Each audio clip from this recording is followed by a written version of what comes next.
ఆ, సాయిబాబు, మా సూరిబాబు ఇంట్లో ఫోన్ తీయడం లేదు. ఆడు బానే ఉన్నాడా? బాగానే ఉన్నాడులే కానీ ఆడి ఈ మధ్య వేరే పనులు బిజీ అయిపోయాడులే. నేను చెప్తానులే పాప, తర్వాత ఫోన్ చేయమని. ఖాళీ అయ్యాక చెప్పరా ఆడితోని. ఇంట్లో బియ్యం అయిపోయాయి.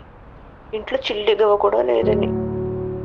ఆ, ఆ, సరే పాప, నా దగ్గర ఉన్నాయి, నేను పంపుతాను చూడు. వద్దులేరా, సూరిబాబు ఆ, పంపిస్తాడులే. ఆ, ఊరుకో పాప, ఆడైతే ఒకటి నేనైతే ఒకటా. మన కిరాణా షాప్ కిట్టుకు ఫోన్ చేస్తాను, ఇంట్లోకి ఏమేం కావాలో పట్టుకెళ్ళు. సరే పాప.